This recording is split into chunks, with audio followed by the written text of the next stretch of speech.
Assalamualaikum warahmatullahi wabarakatuh. Audiens, pencinta kajian Bima Sakti, jamaah kajian Bima Sakti dimanapun Anda sempat untuk mendengarkan tausiah saya melalui tayangan lewat udara ini yang dipancarkan dari Pusat Kajian Islam dan Sains Bima Sakti, Jalan Bima Sakti nomor 9 di Malang. Pada kesempatan ini saya ingin berbagi dengan hadirin semua karena banyaknya pertanyaan pada saya, supaya Anda semua bisa juga merasakan satu dengan lain dari pertanyaan-pertanyaan itu. Kebanyakan orang bertanya selalu cara berdoa kepada saya. Maka pada kesempatan ini saya akan membuka rahasia berdoa yang mustajab. Doa yang manjur itu yang bagaimana? Saya tidak mengajari tentang cara berdoanya. Walaupun nanti mungkin 1-2 contoh saya kemukakan, tapi saya ingin membuka rahasianya. Saya masuk. Yang pertama, yang harus Anda sadari, bahwa pada saat kita berdoa itu, kita berhadapan dengan zat yang mempunyai kerajaan begitu luas dan mempunyai etika, aturan-aturan begitu fix, begitu mengikat, dan kepastian yang bisa diharapkan. Oleh karena itu, coba kita melihatnya dari sisi ilahinya. Nah, kalau ini kita pegang, maka sebetulnya gembok-gembok itu sudah dibuka oleh kunci Anda. Yang pertama, buka dengan kunci yang pertama ini. Tolong kalau Anda berdoa, hendaknya disampaikan dengan tata cara yang lembut, halus. Karena perintahnya itu bisa Anda baca di dalam surat Al-Araf, surat ke-7 ayat 55. Berdoalah kepada Tuhanmu dengan rendah hati dan suara yang lembut. Sungguh Dia tidak menyukai orang-orang yang melampaui batas. Jadi tidak perlu berteriak-teriak sebagaimana kebanyakan umat Islam menggunakan loudspeaker di masjid. Biar hati kita saja yang tahu dengan ilahinya. Pegang itu, mulai dipraktekkan. Yang kedua, di dalam berdoa gunakan redaksional ilahi, redaksional Tuhan atau kenabian yang ada contoh-contohnya. Karena ini tertera di dalam firman-Nya. Dan apabila hamba-hambaku bertanya kepadamu tentang aku, maka sesungguhnya aku dekat, tanpa harus pakai loudspeaker tentunya, ya. Aku kabulkan permohonan orang-orang yang berdoa apabila dia berdoa kepadaku. Hendaklah mereka itu memenuhi perintahku dan beriman kepadaku agar mereka memperoleh kebenaran. Al-Baqarah ayat 186. Jadi tata caranya harus diikuti. Satu contoh, misalnya dengan tata caranya Tuhan itu tadi, meminta rezeki. Ini satu contoh langsung saja konkret. Ini banyak orang kesulitan rezeki. Maka caranya bukan kita meminta Tuhan turunkan rezeki dan sebagainya, tidak begitu. Akan tetapi kita gunakan redaksional ayat. Misalnya surat Al-Isra, surat ke-17 ayat 30. Sungguh Tuhanmu melapangkan rezeki bagi siapa yang Dia kehendaki dan membatasi rezeki bagi siapa yang Dia kehendaki. Sungguh Dia Maha mengetahui, Maha melihat hamba-hambanya. Coba sentuh ini. Tuhanku, berkenankanlah aku menjadi salah seorang daripada hamba-hambamu yang Engkau kehendaki untuk kelapangan rezeki, dan bukan orang yang kedua. Gunakan itu, pasangan itu. Dan Allah menjadikan pasangan suami atau istri dari jenis kamu sendiri, dan menjadikan anak cucu kamu bagimu dari pasanganmu, serta memberi rezeki dari yang baik. Mengapa mereka beriman kepada yang batil dan mengingkari nikmat Allah? Surat ke-16 ayat 72, khususnya mereka yang belum punya pasangan. Gunakan ayat ini. Bukankah Engkau berfirman Tuhan bahwa Engkau yang menjadikan makhluk berpasangan-pasangan dari jenisku sendiri sampai detik ini Tuhan, di mana kemana aku harus berharap untuk mendapatkan pasangan hidupku? Sampaikan ini. Kesulitan hidup, jelas ada ayatnya. Al-Baqarah 286. Sungguhnya aku, Tuhan, tidak membebani seseorang melainkan sesuai dengan kesanggupannya. Atau di dalam ayat berikutnya, dan orang-orang yang beriman serta mengerjakan kebajikan, kami tidak akan membebani seseorang melainkan menurut kesanggupannya. Mereka itulah penghuni surga, mereka kekal di dalamnya. Al-Araf ayat 42. Ini jadikan alat untuk berkomunikasi. Aku sudah mengimani Engkau Tuhan, mudah-mudahan keimananku ini mencapai standar ilahiyat. Kalau belum sempurnakannya, aku sudah melakukan apa yang Kau perintahkan. Kalau memang itu jauh daripada harapan, maka dekatlah dan sempurnakannya. Oleh karena itu, aku memohon kepadamu, ya Tuhan, jangan Kau bebankan beban hidup ini di luar kesanggupan. Poin ketiga, jangan langsung mendikte Tuhan. Misalnya ingin segerakan minta sembuh, jangan, tapi gunakan rahasia Nabi Ayub, Al-Anbiya surat ke-21 ayat 89.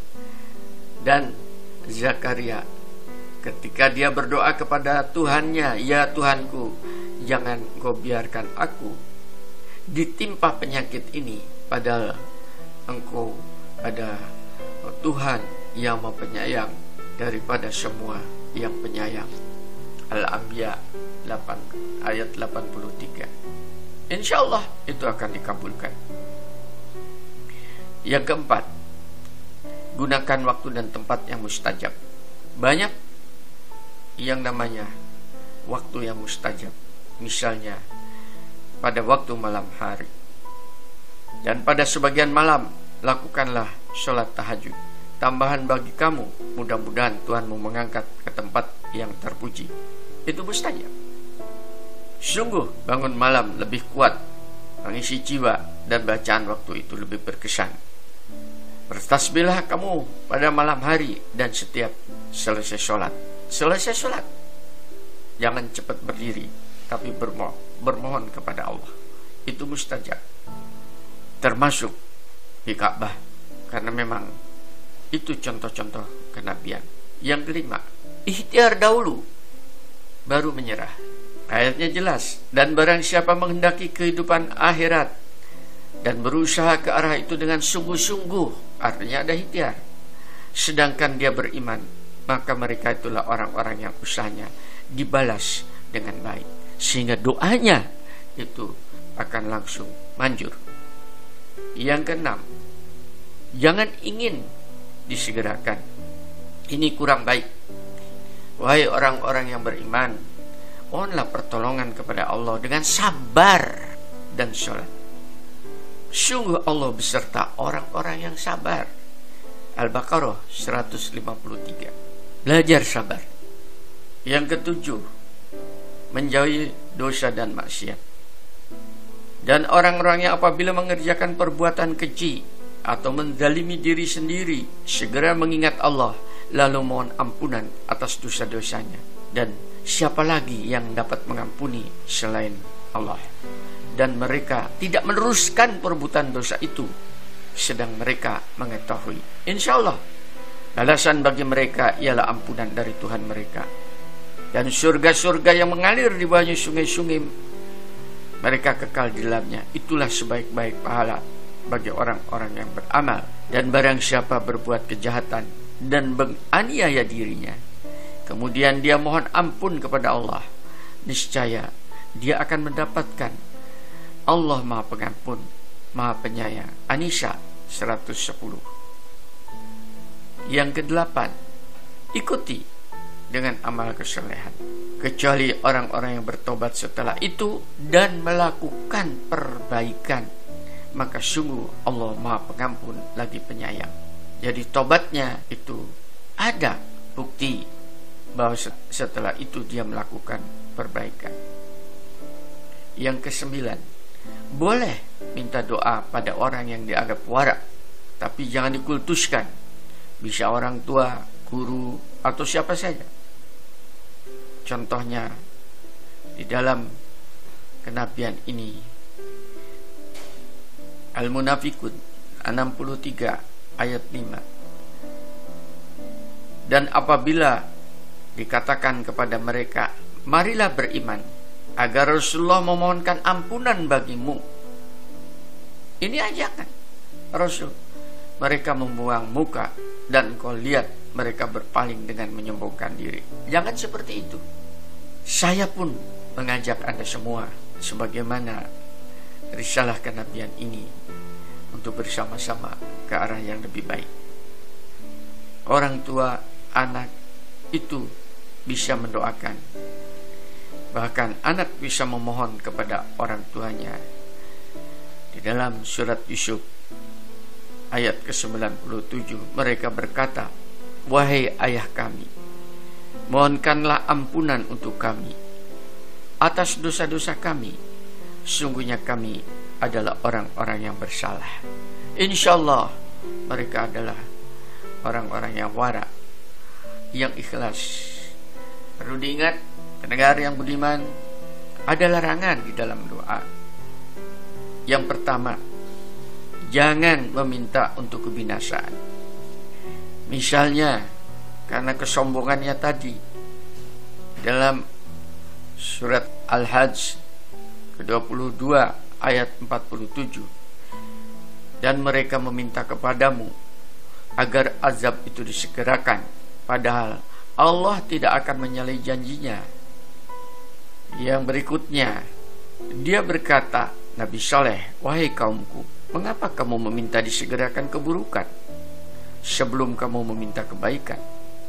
Mengapa kamu tidak memohon ampunan kepada Allah agar kamu mendapatkan rahmat? Surat ke-27 ayat 46. Yang kedua yang dilarang, untuk maksiat. Timbul pertanyaan, apa betul untuk maksiat juga ada berdoa? Ayatnya begini, tetapi manusia itu mempunyai kecenderungan hendak membuat maksiat terus-menerus.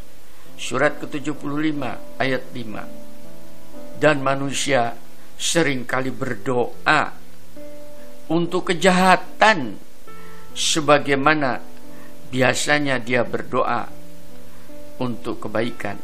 Dan memang manusia bersifat tergesa-gesa. Surat ke-17 ayat 11. Itu dilarang. Yang ketiga, untuk ketamakan. Tidak boleh. Misalnya di dalam surat Al-Baqarah 96, dan sungguh engkau Muhammad akan mendapati mereka manusia yang paling tamak akan kehidupan duniawiah ini, bahkan lebih tamak daripada orang-orang musyrik atas kuburnya. Sesungguhnya mereka ingkar kepada Allah dan Rasul-Nya, dan mereka mati dalam keadaan fasik. Ditegur di ayat lain, tidak pantas bagi Nabi dan orang-orang yang beriman memohonkan ampunan kepada orang musyrik, sekalipun orang-orang itu kaum kerabatnya sendiri, setelah jelas bagi mereka bahwa orang-orang musyrik itu penghuni neraka jahanam. Bahkan contohnya dalam Nabi Nuh pada saat meminta diselamatkan anaknya, ditegur langsung oleh Allah, wahai Nuh, sesungguhnya dia bukanlah termasuk keluarga kamu, karena perbuatannya sungguh tidak baik. Sebab itu jangan engkau memohon kepadaku sesuatu yang tidak engkau ketahui hakikatnya. Aku menasihati kamu agar supaya kamu tidak termasuk orang yang bodoh. Surat Hud surat 11 ayat 46. Nabi saja oleh Allah ditegur agar supaya tidak termasuk orang yang bodoh. Mudah-mudahan para pendengar yang masih setia mengikuti tausiah saya melalui kajian Bima Sakti yang dipancarkan dari Jalan Bima Sakti nomor 9 Malang, mendapatkan rahmat dan mendapatkan bimbingan supaya pandai-pandai memanfaatkan kunci-kunci untuk membuka rahasia-rahasia langit. Permohonan kepada Ilahi. Alhamdulillahirabbil alamin. Assalamualaikum warahmatullahi wabarakatuh.